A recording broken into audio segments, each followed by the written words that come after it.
Hola, ¿qué tal amigos de YouTube? ¿Cómo les va? Bueno, les vengo a presentar mi tercera entrevista que tuve. Tuve la suerte y el placer de hablar con Eduardo Becar Varela, que es uno de los máximos referentes de la nutrición equina. Él se abocó mucho a la parte de los potrillos, a la alimentación de los potrillos, a mejorar la nutrición de esos potrillos.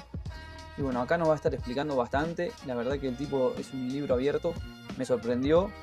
Quedaron muchísimas cosas afuera, lamentablemente, porque podríamos haber estado 6-7 horas hablando y sinceramente me quedé con muchas ganas de seguir hablando con él, pero bueno, traté de hacer un bloque de 1 hora y en algún momento voy a tener una nueva charla con él y vamos a sacarnos todas las dudas. Cualquier pregunta que ustedes tengan, déjenlo acá en la caja de comentarios. Sin más que decir, yo recontra disfruté esta charla con él.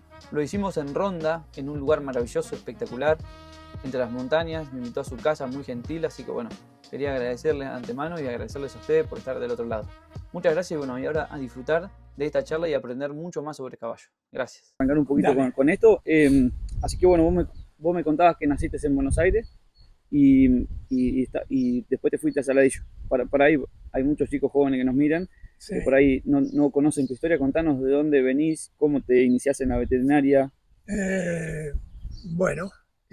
Sí, yo estudié en un colegio privado en San Isidro todo el bachillerato y después de eso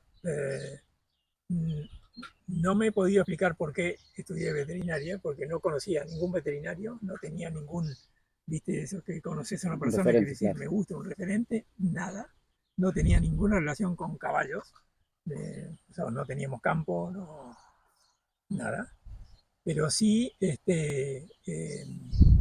tenía una tendencia, o sea, con la medicina, ¿no? Con la medicina sí, porque a mí me gustó siempre el desafío de diagnosticar, igual en mecánica, o sea, claro, podía ser en un coche o sea, sí, algo sí, que no te habla y que tenés que pensar y razonar y tenés que resolverlo con las manos, y eso me atrajo y me gustaba vivir en el campo y bueno, es así que empecé la carrera con unos amigos que estudiaban agronomía y yo me metí por compañía y después terminé en veterinaria porque me atrajo ver la cátedra de anatomía como disecaban, o sea, ahí entré por ese lado.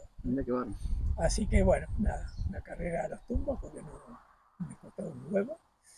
Y sí, después al final de la carrera sí estaba definido que me gustaban los caballos, que me gustaba la traumatología, porque es mecánica, y que me gustaba ese desafío y encima en el ambiente que yo vivía en San Antonio de Areco, a esa altura, que viví muchos años ahí, donde está la meca de los alas pura sangre de carrera y todo eso.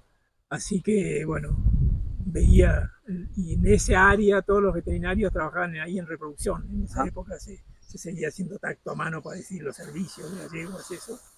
Y traumatología, poco y nada, no había ningún equipo de radiología, por ejemplo, no existía el equipo. No existía un lugar de rehabilitación, nada, así para el alto rendimiento de los caballos. No, nada, todo eso aparece mucho más tarde. O sea, el pura sangre de carrera era un desafío de producción. O sea, después estaban los veterinarios de Letú, que estaban en otro ambiente, no era rural. Los tipos que estaban metidos en Letú, sí, trabajando los deportistas como deportistas y punto. Y después estaban los que producían potrillos. Así, y ahí había un vacío para mí, fundamentalmente por falta de información. Y bueno, yo fui a buscar siempre algo que no había, ¿no? Y me metí en el mundo de la traumatología por revistas americanas. Me hice un curso en Suiza que era de osteosíntesis, cirugía de caballos. Conocí al mejor cirujano del mundo que vivía en Lexington, Kentucky, un tal Copland, que a mí me marcó el futuro total. Un tipo que me metió en la línea del aprendizaje, me hizo socio de la Asociación Americana de Veterinarios, que tiene un congreso anual todos los años. O sea, me metí solo, totalmente solo. Nunca había viajado, nunca, nada, pero me metí, pum, pum, pum, y terminé con la cabeza llena de ideas y llena de cosas. Me compré el primer equipo de radiología portátil que entró en la Argentina, que yo sepa. Empecé con eso a viajar por todos los aras del país a sacar radiografías a potrillo, que nadie lo podía hacer. O sea, Perdón, ¿en qué año vos te recibiste? Yo me recibí en el 76, mirá. En el 76, perfecto. Y vos después te recibiste y te fuiste a hacer este congreso, Sí, a Suiza. más tarde, pues Más adelante. trabajaba y iba explorando esto, sí, y me metí en Mientras eso. tanto, Sí. ¿qué Y clase de tipo de trabajaba, veterinaria hacías? no hacía veterinaria. En realidad trabajaba con un hermano mío que se había comprado un campo en Santiago del Estero, viajaba, medio lo ayudé a armarlo, a desmontar, o sea, una cosa nada que ver. Y paralelo a eso, me hice estos viajes a partir de la compra del equipo de rayos, que fue todo un desafío porque no había de quién aprender, porque el único que sacaba placas era el profesor de la universidad que tenía un equipo en el hipódromo y sacaba placas de los caballos en el hipódromo. Así que bueno, todo eso, viste, el manejo en esa época, obviamente las películas con papel y chasis, o sea, tenías que ir a la noche a tu casa a revelar con los líquidos y ver la placa, y ahora yo veo que los chicos que están así hacen tac, impresionante. Digo, otro mundo, ¿no? Y caro, porque los chasis eran caros, entonces tenías poco, sacabas, volvías, cambiabas la película. En los alas tenías que buscar un baño para tapar sí, con mandiles la ventana, o sea, toda una historia lindísima. Viajé por todo el país porque era el único tipo que hacía eso. Y eso te enseña, vas viendo patología, vas aprendiendo. ¿Todo esto de diagnosticando caballos deportivos? Potrillos en los alas. Eso era todo lo que era en los alas. Yo en los hipódromos casi no, porque ahí sí había, ¿no? En el hipódromo había, pero la parte de alas estaban sin información, y eso es lo que más porque terminabas haciendo cirugías a campo, o sea, veías una cosa, y decías, bueno, a ver si lo podemos acomodar. Así que muy, muy interesante, un ambiente espectacular. Te veían venir como el turco que vendía peinetas y camisetas, porque venía, era como decir, viene con un equipo de rayos, saca placas, revelaba en la cocina. Las mirábamos con los veterinarios que íbamos aprendiendo a medida que veíamos. Todo esto en la década del 80, más o menos. Sí. Y entonces era de los primeros tipos que tenía yo diría, equipo. Si no fui el primero, al otro no lo conocía. Pero sí. ¿Dónde era muy fuerte toda esa zona? Me dijiste Areco. Capitán Sarmiento, Areco, pero los aras importantes estaban en el Mar del Plata, te ibas al Ojo de Agua, te ibas al Comalal a sacar una placa, de ahí te llamaban a Melincue, que te llamaban Melincue, me iba al Melincue, era el Melincue, al Abolengo, el Turf, la POM, todos los aras, y yo era, y de a poquito te fuiste yendo para un sector, digamos, de la parte de los caballos, que es la cría, los potrillos, ¿no? Sí, lo de la alimentación vino bastante después. Pero claro, ¿En qué año más o menos? O sea, tengo mucho, o sea, hice 2 etapas. Los primeros te diría 20 años yo me recibí, hicimos la cuenta ahora como son hace 60 años. Claro. Así, ¿no? Fíjate vos, los primeros 20 años fueron de aprendizaje, claro, de cosas, y de meterme por ver cosas, querer arreglar, meterme en la cirugía. Que la cirugía, bueno, fui acompañando también el progreso, o sea, fui el primero que trajo un artroscopio, el primero que puso una cámara, o sea, por inquietud, ¿no? Pero no me dedicaba a eso específicamente. O sea, hacía eso con todo lo demás, ¿no? Perfecto. Y después de esa etapa, de ver problemas en los alas de epifisitis, de torcidos, y empezar a relacionarlos, porque ocurrían cosas, por ejemplo, en la zona de Capitán Sarmiento, que era donde yo más me movía, que había los alas de Abolengo, Turf, San Javier, la POM, una concentración de caballos buenos, grande, y de golpe te encontrabas con que en el mismo año, en la misma época, en todos los alas habían aparecido problemas de potrillos que nacían torcidos, más que lo común. Mira. Y entonces decías, bueno, eso no puede ser la genética, no puede ser que sembraron había un factor común, digamos. Había un factor común que tenía que ver con el clima, ¿no? Y entonces, claro, se había dado una época de seca, después acompañado de una primavera y no sé cuánto, exceso de cambio. Empecé a asociar y ahí me empecé a interesar en el tema de la comida. Y me hizo interesar el dueño de un ara, donde yo trabajé siempre, que se llamaba Las Matildes, que era un ara de San Antonio de Areco, que el dueño era un tipo de esos sabios, o sea, rico, ¿viste? Que los tipos que siempre tienen ideas. Claro. Y me dice, no puede ser que los caballos, yo era propietario de caballos cuando era joven, era propietario de Forli, propietario de Circino, o sea, caballitos famosos, él era propietario, como tipo con guita, Y en esa época comían alfalfa y avena, y ahora siguen comiendo alfalfa y avena. Y dice, es muy raro, en todas las demás cosas ha evolucionado tremendamente. ¿Cómo puede ser? Y la verdad nunca se me ocurrió pensarlo, pero tenés razón. Le digo, si me bancás, yo voy a estudiar eso, ¿no? Y eso fue, habrá sido en el año 80 y algo.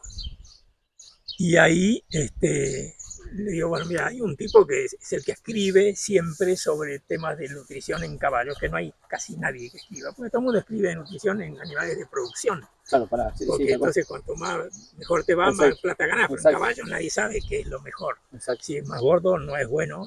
Entonces, claro, sí, seguimos. Y entonces aparece este señor, que era de una universidad, se llama Harold Hinz, que si alguien lee de nutrición, aparece siempre, es un referente viejo, obviamente ya murió, de la Universidad de Cornell. Y bueno, me comuniqué y me fui a hacer un curso con él. Y me entusiasmé muchísimo porque vi cosas que no sabía, lo que era una tabla de requerimientos, saber lo que debería hacer y lo que es sacar cuentas, ¿viste? Cuentas sobre realidades, no pretender manejar la comida con cuentas. Entiendo, por ejemplo, sí, saber decir cuánto vale, o sea, qué significa comer esto o esto, relaciones, lo bueno y lo malo. Me imagino que en un país como el nuestro, como Argentina, sobre todo que es tan extenso y que hay diferentes...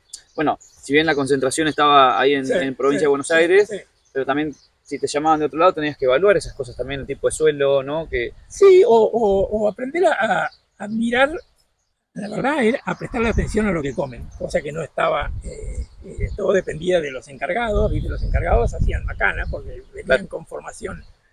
Yo trabajé muchos años en la biznaga, una de las importantes, y ahí vi cosas que hacían los tipos, tipo, mira, estos caballos están flaquitos, mandarlos al lote que está impecable, y, bueno, y ahí aparecían problemas, y digo, bueno, ojo, pará, entonces acá hay un tema, no es como los novillos, el desarrollo compensatorio es bueno, en los caballos es malísimo, entonces ahí eso generó un montón de... Y en eso, por eso me metí en eso, ¿no? Pero en el fondo era una cosa que apareció. Mi tema era la traumatología, eran los huesos, era la cirugía, los rayos, los diagnósticos. Pero tuve mucha curiosidad que había una base de problemas. En la formación de los potrillos, y por eso medio me transformé en el que hablaba de eso, ¿no? El que podía prevenir, podía resolver, el famoso tenés un problema, ponerlo en un lugar que no coma nada, o sea, todo eso, lo empecé medio a forjar. Y como el ambiente es muy chico, yo viajaba por todos lados, ¿no? O sea, no tenía pereza en eso. Así que, y después eso ya me había metido ya en la cirugía, en la artroscopía y todo, pero en Argentina, la verdad que eso, viviendo en el campo, es muy complicado, porque tenés que moverte, no existen las clínicas, digamos, después apareció Cahuel, pero la clínica privada como tal, nunca hubo. Estaba el hospital de San Isidro, que era una cosa muy elemental, no te daba nada. Y yo tenía que salir de Saladillo con el equipo, con el artroscopio, la ropa para esterilizar. Estabas todo el día para hacer una cirugía. Contamos por ahí los que no saben, Cahuel es un lugar... Es un hospital de referencia que apareció... Pero mucho más tarde. Antes que eso era el acceso a un espacio, un quirófano en el hipódromo de San Isidro, vacío, pero vos tenías que ir con todas las cosas. La cuestión es que de ahí Pero en ese momento estabas muy abocado a los caballos, a las crías de carrera, por decirlo de una forma. Siempre de carrera, porque el polo en ese momento no invertía un peso en nada. En esa época, hoy día es al revés, se invierte más en el polo que en el puro sangre. Mira. Es increíble, en esa época caballo de polo no le sacaban la radiografía ni de casualidad. Sí, le ponían un yeso, una venduna y si no, cambiarlo. ¿Cuándo pensás que se dio ese cambio de paradigma, digamos, de esa transición que en el polo empezaron a mirar un poco a la cría, la base? Yo creo que empezó lo que yo viví es me va a costar poner los años, bueno. Bueno, más o menos la década, cuando vos te diste cuenta. Cuando empiezan, mira qué te voy a decir, cuando la Asociación de Criadores de Caballo de Polo empieza a tener registros creíbles, ¿no? Empieza a tener pedigrees de 2 o 3 generaciones para atrás. Perfecto. Empieza a ser rígido en la inscripción.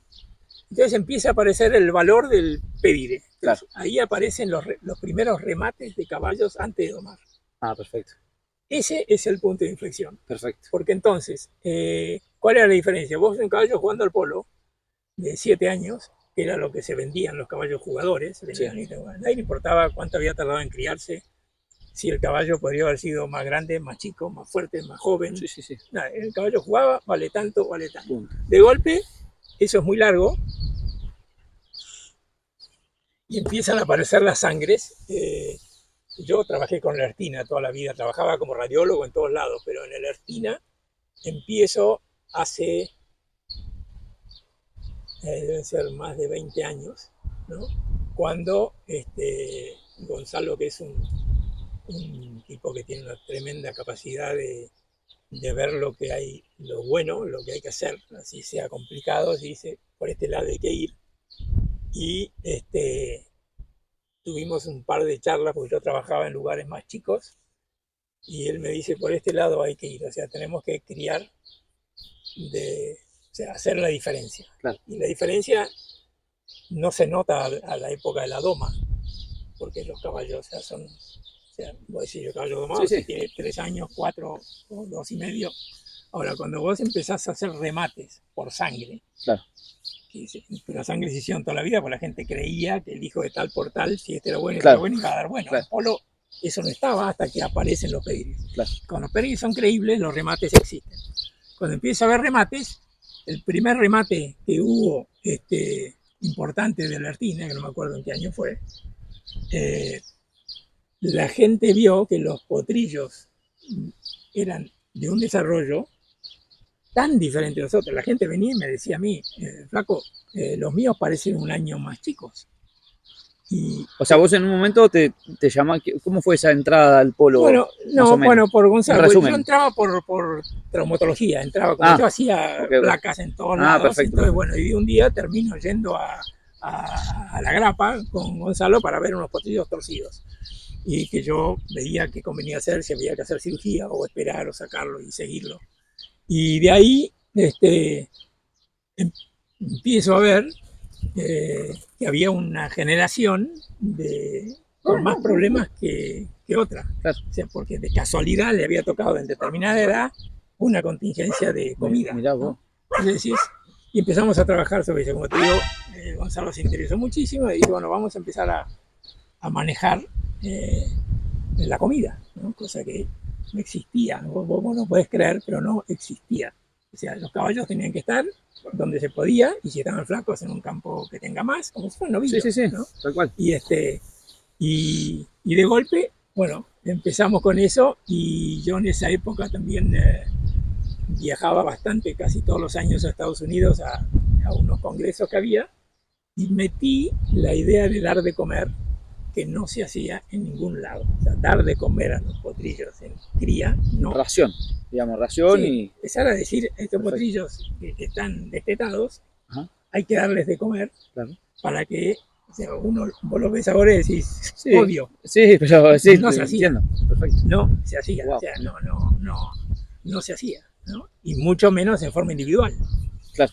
Entonces, bueno, con un tipo como o sea, le van a volar que yo lo nombre, así que de alguna manera tenés que buscar pero sí tuvo mucho que ver, porque yo había empezado a hacerlo, por ejemplo, en lo de Tarrabuzzi, en lo de Carlos de Narváez, que eran lugares muy chicos, entonces ahí lo podías hacer, claro, y los resultados eran fenomenales. O sea, vos lograbas una perfección de desarrollo, de cosas, porque ibas controlando, pero que no le faltara nunca, pero no le sobrara nunca, y una línea de crecimiento que es lo básico, con observación, no nada ni cuentas, ni balanza, ni nada, ¿no? Es mirar y decir, bueno, esto tiene que seguir así. Perdón, pero esto vos lo viste, lo trajiste de alguna parte, empezaste a hacer tus propias experiencias, experimentos o lo que sea. Lo traje del pura sangre americano. Perfecto. En Claiborne, que era el área más importante de donde está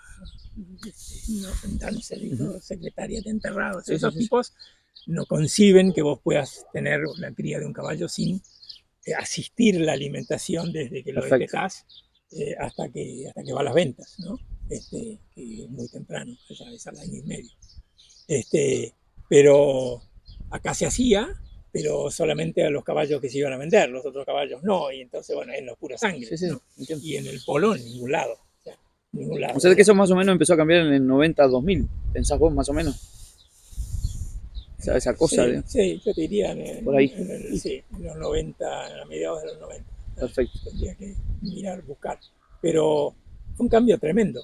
O sea, empezar a buscar cómo manejar la alimentación de la mejor manera posible. Y bueno, de ahí empezaron lo que ahora se llaman los quinchos. Eso fue un invento mío. ¿Ah, sí? Esos famosos Mirá. quinchos que entras a dar de comer. Sí, sí. No existía en ningún lado. Mirá vos. No existía en ningún lado. Como mucho, algunos en los momentos de crisis, con una cubierta de tractores, tiraban comida en las malas. Pero decir, vamos a... Es que también ahora hay mucho, ¿no? Como hay empresas que se dedican a generar alimentos balanceados para eso, ¿no? Pero, sí, tampoco, pero es como que también va de la mano tu idea con la industria, con, ¿no? Como, o sea, sí. ¿cómo lo manejabas en ese momento que no había...? Bueno, se daba de comer en ese momento, por ejemplo, yo trabajaba en donde empecé a hacer eso en las Matildes, que daba la casualidad que el dueño tenía un criadero chancho y tenía una planta de hacer alimentos. Entonces yo con este americano que me fui a asesorar lo invité y el tipo se vino a la Argentina y entonces con él hicimos la primera fórmula de un alimento para caballos. Perfecto. Te estoy hablando. Y le hicimos ahí en el Aras y los amigos míos eran, no sé si vos conoces algo de Aras en Argentina, de Aras de carrera. Pero, muy poco. O sea, estaba, yo que sé, La Quebrada, que era el Aras número uno, bueno, y éramos muy amigos, entonces ellos empezaron a usar esa misma fórmula. Perfecto. Y así nació la idea de dar de comer en puro sangre. En polo no se hablaba. Polo a mí yo caía a sacar una radiografía de vez en cuando. Y a poco le ibas contando lo que pasaba en otros lugares y se empezaban a... Y nada, y a raíz de un tipo bueno, o nuevo, como fue Terrabuzzi, que arranca de cero, digo, bueno, mira, que tenés un lugar chico, 120 hectáreas, y la dividimos y podés hacer solo tal, vamos a hacer las cosas bien. Y entonces es distinto, pero los tradicionales, olvídate, no. Era muy difícil entrar. Y que a mí o sea, yo no estaba buscando entrar tampoco, o sea, era una cuestión de... No era mi dedicación, ¿no? En lo de Terrabuzzi arranqué porque él, nada, me quedaba mano cerca y digo, qué divertido, vamos a hacer las cosas bien en un lugar de cero. Y salió impecable, ¿no? El tipo compraba la mejor genética, lo criamos de la mejor manera, todos los caballos terminaban domándose con Polito y todos los caballos terminaban jugando el abierto, elegido por los chicos pieles, o sea, que es decir, bingo, ¿viste? 3 generaciones de 10 potrancas, las 10 pasaban por lo mismo. Y ahí Pires dijo, vamos a hacer esto. Y yo digo, no, pero vos tenés mucho, estos son 20. ¿Y cuál es el problema? Sistematizarlo me imagino que después sería... Con un tipo como él te dice, ¿cuál es el problema? Claro. Hacemos lo mismo 10 veces más grande. Claro. Y lo hicimos. Todo esto en la grapa, ¿no es cierto? Y esto Fundamentalmente en la grapa es donde se transformó en una cosa de esa dimensión. Claro. ¿No? Con un tipo que no... Todo para adelante, sí, entiendo. Todo para adelante, dijo, dividimos, cambié toda la estructura del campo, digo, tenemos que abrir así, poner lugares para dar de comer separados, no ir a un mismo lugar, que sanitariamente es un problema, que es lo que se hacía antes, todo iba a un centro, todos los salas tenían, no, vamos a hacerla a la americana, todo se abre así, pum, pum, y vamos, y después había un resultado visual para cualquiera. Los remates, sobre todo, me decía. Los remates es fundamental y lo más importante es que es una cría grande. En esa época estamos hablando de 200 nacimientos por año y que la elección de los caballos para remate de las potrancas era 2 meses antes del remate. Se elegía de toda la cría. No era, en otros lugares se decía, bueno, estas van a ir a remate, entonces las ponemos acá, le damos de comer. Esto era el campo en general. Qué bárbaro. Y se hicieron, los remates de la Alpina eran una especie de show de belleza y de perfección, todas las potrancas iguales, todo un desarrollo. Por primera vez veías caballos jóvenes de polo del mismo tamaño que los de pura sangre, que siempre había una diferencia diferencias genéticas, ¿no? O sea, son genéticas de grandes, ¿no? Si no. Pero el pura sangre es general, o sea, hay caballos ligeros chicos. Exactamente, hablar. Pero las rutinas... Pero me llamaba la atención, Pontillo de 2 años eran... Bueno. Siempre fue así. Y el caballo de polo era grande cuando jugaba al polo. Claro. O sea, era después vemos, ¿no? Exacto. Y total juegan igual los chicos, los grandes, ¿no? Así que bueno, fue todo me tocó vivir una época muy buena, tuve mucha suerte en eso, que pude ser medio pionero de cosas que siempre, o sea, es más difícil porque tenés que tener la suerte de alguien que Sí, te apoye. exactamente. Y por otro lado, tenés un campo abierto tremendo. Sí, He hecho un montón de cosas que después no surgieron en ningún lado, pero las que salieron bien fueron importantes. Para mí fueron importantes en... ¿Pensás que tuvo un cambio el polo gracias a ese cambio de alimentación? Tremendamente. La cría te lo puede decir Bill Buchanan o algo que él vio eso igual que yo, somos de la misma época, él lo vio cambiar, él estuvo en todas las épocas. Perfecto. Igual que yo, y te va a decir que el cambio del control del desarrollo que surgió a partir, obviamente va con el valor de los caballos. Sí, obvio. Cuando los caballos empiezan a valer, la gente empieza a invertir, y para invertir, si vos no haces las cosas bien, se nota. Totalmente. Cuando hay uno que la hace. Entonces, todo eso tiene mucho que ver. Y salió bien, ¿no? Y ahí yo ya dejé todo lo otro, que era mucho trabajo físico, de viajar, de ir a hacer carrera. Fue muy lindo, pero pasaste a algo más técnico, pasé a eso, a una cosa muy divertida, que era recorrer, dar charlas, y de ahí me surgían, venite a Mar del Plata, quiero que veas la cría y qué podemos hacer, y adaptarte a las circunstancias de cada uno. Qué bueno. Muy, muy lindo, muy agradable. Bien, vos, digamos, hacías todo este asesoramiento a gente con el potro ya nacido, ¿no es cierto? ¿Vos en algún momento te diste cuenta si alimentabas a la yegua de alguna forma, el potrillo nacía mejor, tratar de que la yegua no esté ni muy flaca ni muy gorda para la buena formación del potrillo, o no? ¿O eso nunca estuvo en mente? En realidad, sí, los problemas en la práctica ocurren, o sea, para que una yegua tenga, te lo digo no porque sea técnicamente cierto, sino por verlo, claro. O sea, para que una yegua tenga problemas de calidad de potrillo por falta de comida, tiene que estar muy mal, que nadie la quiere indicar. O sea, pero muy mal, claro. ¿No? Si no, se las arregla. Y te va a dar un potrillo que probablemente tenga poca leche y todo lo demás. Pero justamente la otra vez me puse a tratar de averiguar cosas sobre qué se puede hacer más sobre una yegua para tener mejores crías, aparte de ver un estado corporal normal. O sea, que eso lo sabe todo el mundo. Si vos tenés muy flaca, con muy gorda, ahí por ejemplo en Ara La Quebrada, que había un veterinario muy, muy amigo, con mucha experiencia, o sea que nunca habían tenido un problema con yeguas por gordura para parir. Perfecto. Como en la vaca. Perfecto. Y que a ellos, como en los aras están atrás de, apenas pare, tratar de preñarla. Ah, claro. Porque los potrillos cuanto antes nacen más valen. Claro. En eso sí tenía un efecto tremendo. La calidad del útero para volverla a preñar, si era gorda, lo tenías así. Mirá. ¿no? O sea que era interesante. Entonces, pero en la cría con receptoras o eso, la verdad que depende mucho más de la calidad de la ubre. Ajá. Que es en la elección de las cosas, elegir yegua para la madre, digamos, claro, que la que vaya a mamar, que no es la madre que está receptora, que tenga buena ubre y que Perfecto. Sea buena mina. Claro. Pero en realidad el gran desafío es inmediatamente antes del destete, como llegás al destete, y del destete en adelante hasta el año, esa ventana es todo, ¿no? Entiendo perfecto. Yo he escuchado esto, yo más o menos sé la respuesta, pero te voy a preguntar porque por ahí alguien no tiene la duda, o sea, yo he escuchado esa discusión, hoy lo sé porque lo he preguntado, pero, por ejemplo, muchos dicen que tener una yegua grandota, una receptora grandota, ayuda mucho a que el potrillo no incide en absolutamente nada en su material genético, si va a ser más grande, más chico. O sea, obviamente si es más chica puede, digamos, si la receptora es más chica, ¿tiene alguna incidencia en ese potrillo que va a salir? El tamaño del útero al momento de la gestación tiene importancia en el tamaño del potrillo que nace. O sea, el potrillo se adapta al tamaño del útero que tiene. Ahora, si vos tenés una receptora tan chica que te sale un potrillo chico, ya arrancaste. Pero el resultado final del potrillo no, o sea, obviamente, pero ya tiene una desventaja porque no va a ser del mismo tamaño que si hubiera tenido. Pero es muy raro hoy día. Las receptoras eligen bien. Lamentablemente los centros piensan más en la calidad del útero que por ahí se le pasa a una yegua que tenga mala ubre. Okay. Porque es muy buena, tiene un útero bárbaro, se preña fácil, claro. Y entonces, viste, vamos. O sea, yo mañana quiero buscar una receptora, lo primero que tengo que más o menos ver es un poco la constructura física y la ubre. Que veas una, me voy derecho a... Normalmente, es contradictorio, pero las receptoras genéticamente tienen mucha más chance de ser buenas madres que una buena deportista. Mira.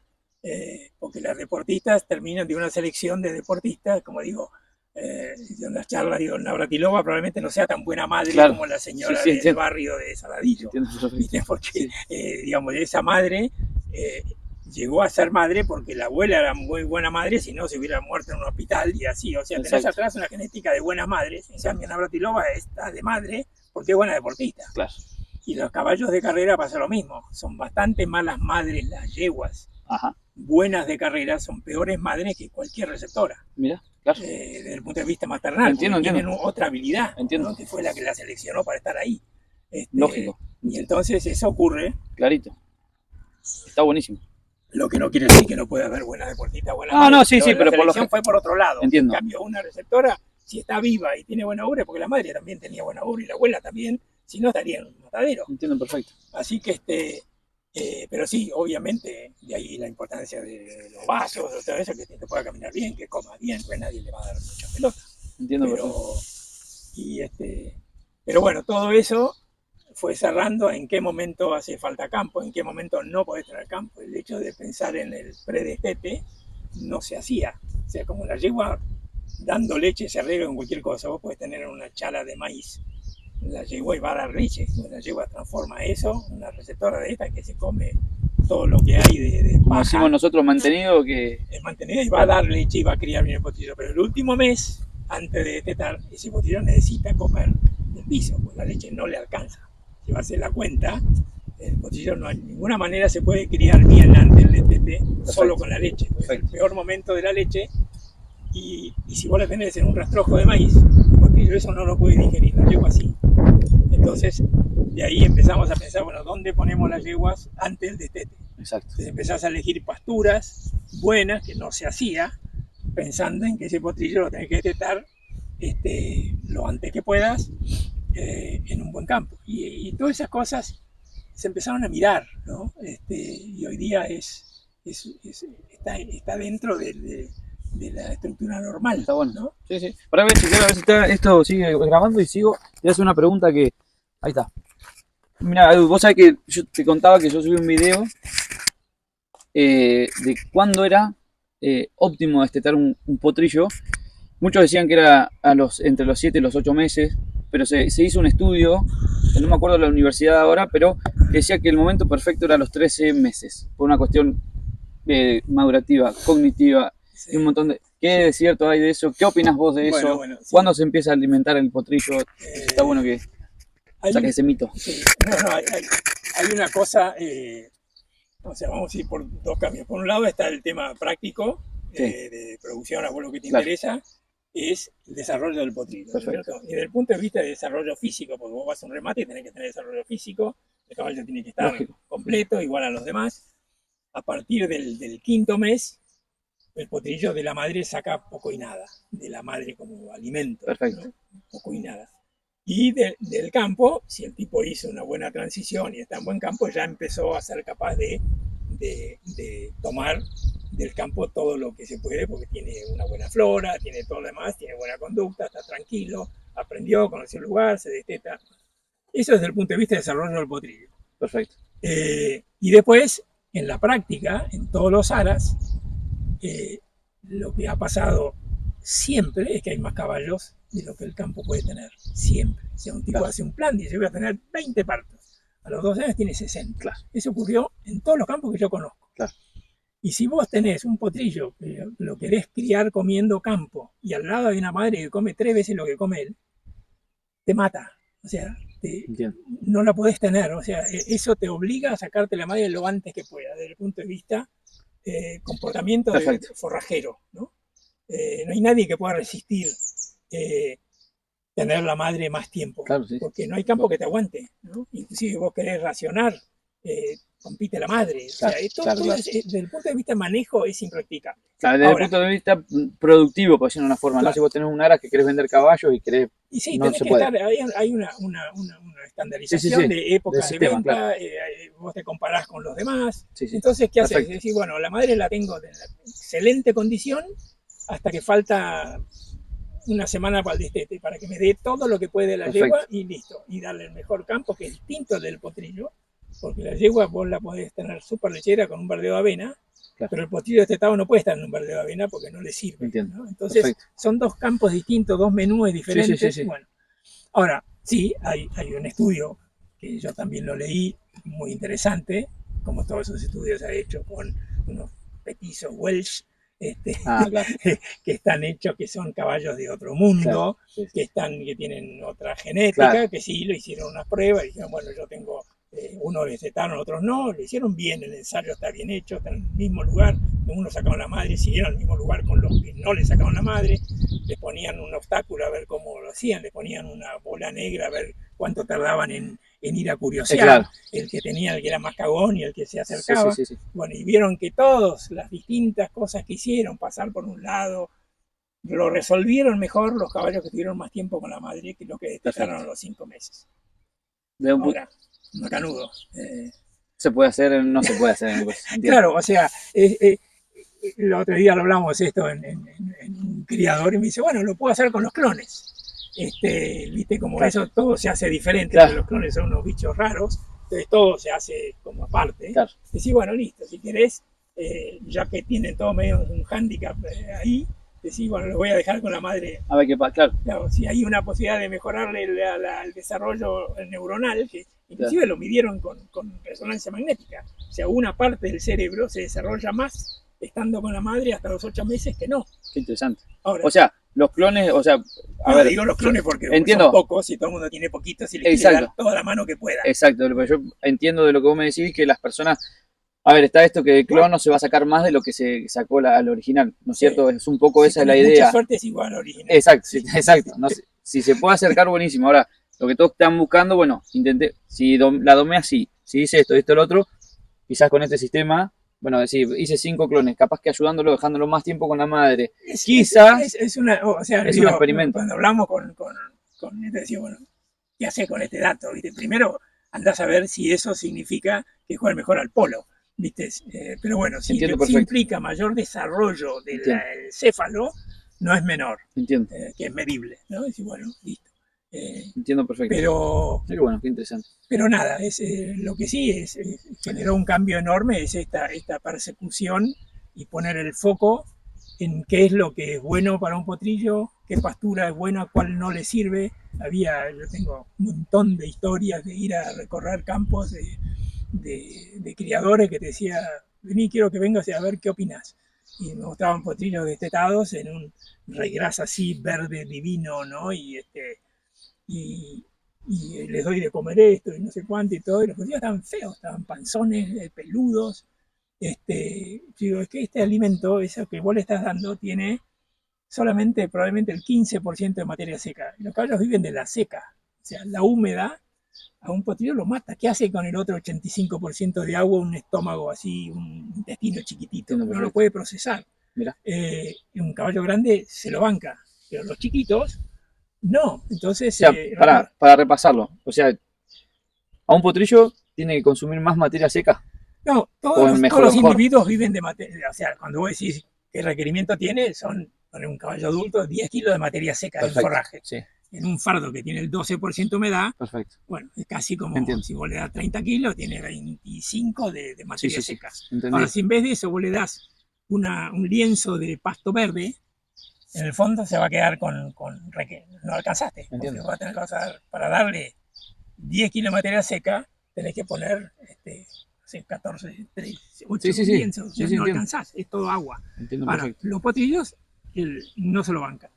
Entonces, en ese caso fue muy, muy visual, muy, muy visual. Eran una generación de potrillos, panzones, peludos, en un regras así, pura agua. Y al lado tenía un lote, era un pasto, casi te diría, paja brava, pasto, pestucas viejas, unos medanales, con recedoras, y no había vacas, tenía las vacas, y había sacado. Digo, cambiá traer las vacas al revés y poner los potrillos allá. Mirá vos. Y dice, vos estás en pedo. Claro, yo podría lo mismo. Dice, no cagaste, mamá, puse todos los comederos, los lugares para comer acá al lado. Digo, si querés salvar la generación, hacé la prueba, ¿no? Y lo hizo, y al mes me dice, vamos a hacerlo, cambiaron los caballos, son otros caballos, ¿no? Porque lo que comían era todo seco. Perfecto. O sea, entonces los tipos tienen otra flora, entonces vos le podés dar toda la ración que quieras a un caballo que tiene problemas de flora y que tiene casi una diarrea permanente, no lo usa, así como se lo das, aparece en el piso. En cambio lo otro, es todo materia seca, el tipo come, el requerimiento de él es comer y comer, lo cual también está bueno, que esté todo el día laburando, claro. Le das de comer y lo usa todo. Los caballos eran otros caballos, con un campo muy inferior desde el punto de vista agronómico, ¿no? Pero todas esas cosas interesante, empezaron a hacer el enamoramiento que yo tengo con las festucas típicas del oeste. Esa era la siguiente pregunta. Un pasto perfecto para potrillos, porque tiene una combinación, o sea, es palatable, pero no tanto, o sea, no la va a hacer durar más tiempo. Tiene que comer todo el día para alcanzar lo que necesita, entonces están distraídos, no boludean, no se lastiman, claro, jodiendo alrededor del bebedero. Vos entras a un campo que está con una festuca buena, un lote, y los ves a todos trabajando, están todos separados, vos vas con el coche y dices, esto está bien. Si están todos al lado de la puerta, está mal, porque no alcanza, están esperando que venga alguien a dar. Si están todos en el bebedero boludeando, les sobra. Y esos son todos datos de recorridas. Y vos entras a un campo y lo primero que mirás es si tiene cómo están ellos, lo primero que la contextura física. Sí, obviamente, el estado corporal. Que eso te confunde mucho, porque hay una edad de los chiquitos en que el estado corporal está bueno, pero no están desarrollando. O sea, una cosa es juntar grasa y otra cosa es crecer. Perfecto. Entonces, ahí es donde más hicimos, que es, o sea, para vos crecer lo que necesitas es proteína de calidad. Entiendo. O sea, vos podés tener, por ejemplo, la avena engorda muy bien, te va a poner los caballos gordos, pero la proteína que tiene, además de ser poca, no es de la mejor. Entiendo. Entonces ahí empezás a decir, bueno, pará, sí, los caballos están lindos, pero no están... es muy... ¿Qué decís de la alfalfa, por ejemplo? O sea, si yo tengo o sea, vos decís, lo mejor es el número uno, la festuca, para vos sería lo mejor. No, desde el punto de vista del piso donde están. Perfecto, ¿viste? Sí, por eso. O sea, pero no te alcanzan. Si vos estás en la carrera, esto es lo primero que creo que hay que poner en foco para el que está escuchando tu cosa. Si vos estás en la carrera de poner potrillos al año y medio o 2 años desarrollados casi al 100%, es un problema. O sea, lo podés hacer. Ahora, si vos querés, no estás en esa apurada, solamente mantener una línea de crecimiento normal, no tener altibajos, y vos llegás al caballo de polo domado a los 3 años y medio, perfecto. Pero hay mucha gente que está en la carrera porque sí, porque yo quiero que mi potrillo al máximo, está buenísimo, ¿no? Porque realmente yo pienso que no deberías dejar nada por hacer en un potrillo, que vos tenés un súper deportista, con una genética que te costó un huevo, que es la mejor. Bueno, vos tenés que ponerle a ese físico para que exprese todo lo que tiene, no te puedes quedar con nada. No sabemos cuánto, vos no lo puedes medir. Pero yo no me quiero quedar con la duda. Si este potrillo creció, si en esta edad pueden crecer 800 gramos por día, yo se lo quiero dar. Si crecen 600, vos no te vas a dar cuenta. El potrillo va a estar lindo, va a seguir, pero al final del año va a estar, no sé, con 50 kilos más chico que el otro. Jode, no sé. Lo que sí sé es que si lo haces mal, rompes un potrillo. O sea, si vos te pasás, o sea, entrar en ese nivel de exigencia necesita control. Es como manejar ligero. ¿Viste? Vos al pasito maneja cualquiera. Manejar ligero, te vas a matar. O sea, manejar bien o rompes todo. ¿No? Esto es igual. Si vos tenés genética de punta y vos le das, se van a ir al carajo ahora. Si vos lo podés controlar, es buenísimo. Es muy interesante, o sea, te seguiría haciendo 1000 preguntas de esa parte del caballo. Pero bueno, yo quiero también saber un poquito más adelante. El potrillo ya llegó, se desarrolló hasta, bueno, lo que vos querías lograr. Cuando ya entra en la etapa deportiva, cuando ya entra la doma, cuando ya entra la hechura, vos ya estás en esa parte, no te ocupás tanto de eso.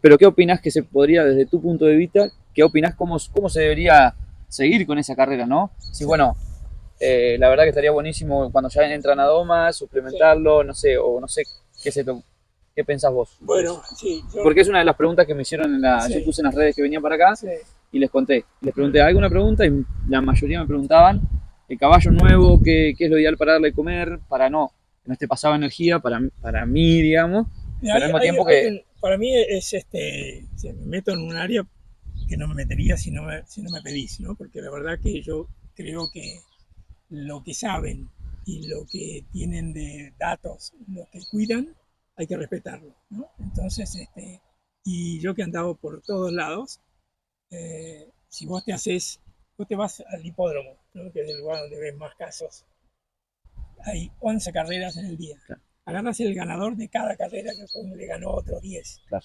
Le preguntás al cuidador que da de comer, ninguno va a dar lo mismo. Okay. O sea, quiere decir que muchas cosas funcionan, ¿no? Entonces lo que importa es otra cosa, ¿no? Lo que importa es el tipo que maneja bien las rutinas, el tipo que hace las cosas bien, que lo que da no lo cambia, o sea, el caballo se tiene que adaptar a eso y se adapta a cualquier cosa. Yo he visto tipos que hacen las cosas mal de cualquier lugar que lo mires, la famosa relación entre grano y forraje, que por lo menos sea mitad y mitad, claro. No respetan ni en pedo. Mira. Y funciona, ¿no? Funciona. En ellos funciona. Otro tipo lo quiere copiar por librete y le sale mal. Mira. Pero lo que sí, para mí todo en los diferentes sistemas, formas, todo va relacionado a lo que has de comer, con lo que trabajás, la genética, el temperamento. Cuando vos necesitas energía, estás empezando a pensar que le vas a dar algo que le hace mal digestivamente. Entonces vos tenés esa herramienta que decís, yo recomendaría usarla lo menos posible. O sea, vos te podés arreglar mucho con buen pasto, ¿no?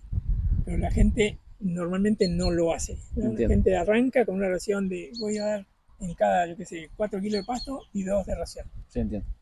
Podrías, si el pasto es bueno, podrías no dar ración. Mira.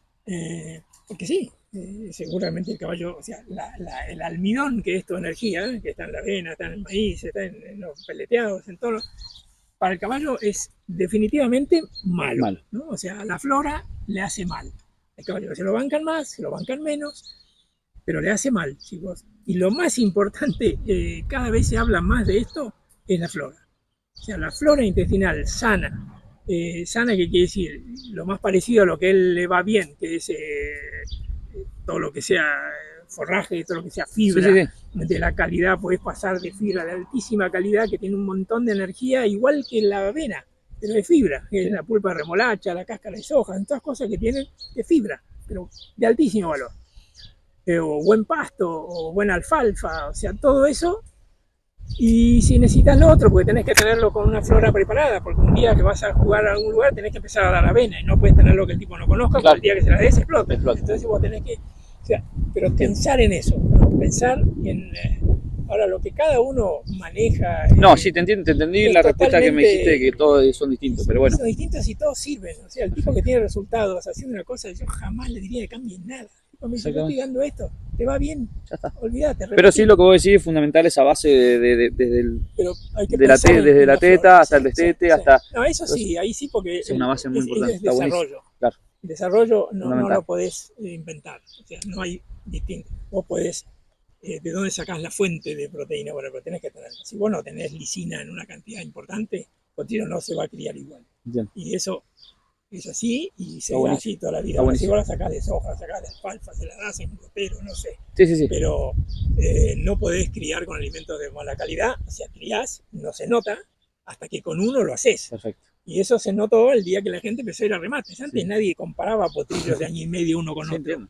Y tomó estaba chocho. Y yo conozco lugares de producción históricos que de golpe están felices con los resultados y todo, está todo bien.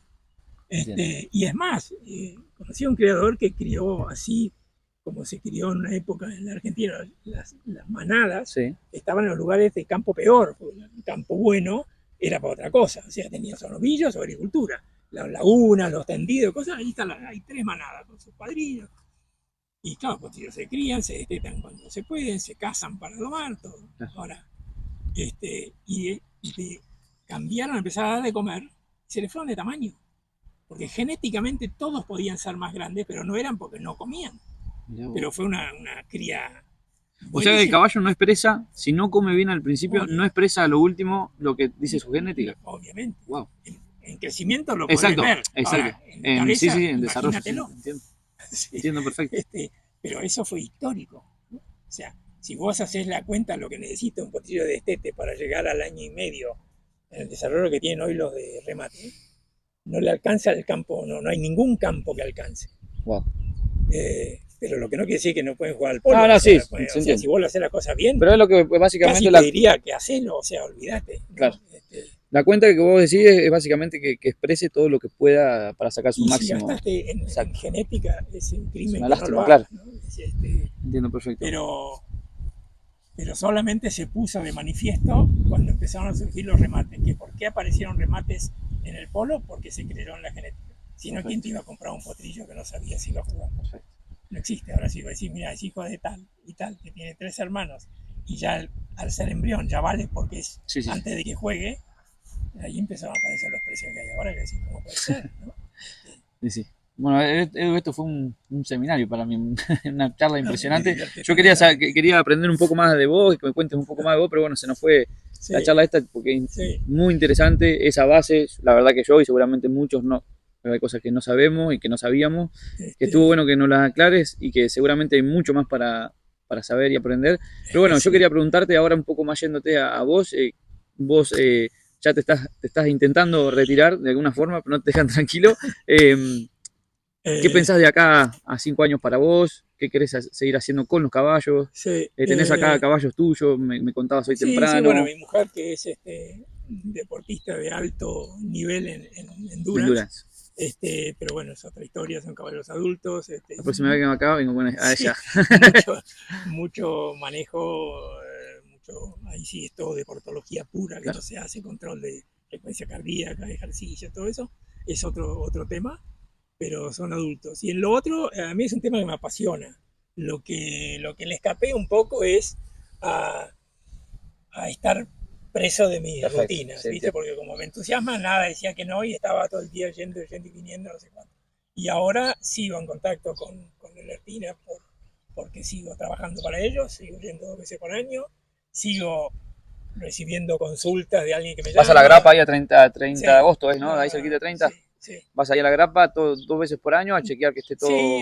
Sí, porque es un pedido de Gonzalo que quiere, claro. Viste, ver que todo sigue. Perfecto. Es un tiempo muy agradable para todo el mundo, para los de allá, para mí, para él. Así que está bueno. Y después sí, me piden a veces dar una charla en algún lado o hacer algún Zoom.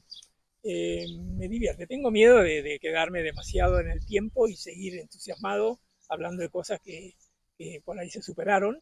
Pero sobre esto yo creo que no hay mucho para superar. No creo que te pase porque por lo visto sos un estudioso, te gusta mucho. No, además, viste, son temas de desarrollo, viste, que puede aparecer, sí, alguna cosa, pero como esos estudios que decís vos, pero que en la práctica muchas veces son difíciles de lo dejaste muy claro porque estuvo bueno la aclaración. Es verdad que en los sistemas no se puede implementar, pero está bueno quizás para un grupo de caballos, está buenísimo. Sí, tenerlo en cuenta que no es un problema, que a veces uno decía, ¿qué va a pasar con este potrillo? No, capaz que le das una manita en otra cosa. Bueno, Edu, 1.000.000 de gracias. Ahora vamos a cortar acá con esto la filmación, pero te agradezco un montón. Después yo voy a contar un poco dónde estamos y eso, pero bueno, gracias. Te agradezco muchísimo por tu tiempo. Fue un placer, la verdad, muy divertido y lo haces bien. Gracias, bueno. Nos vemos la próxima.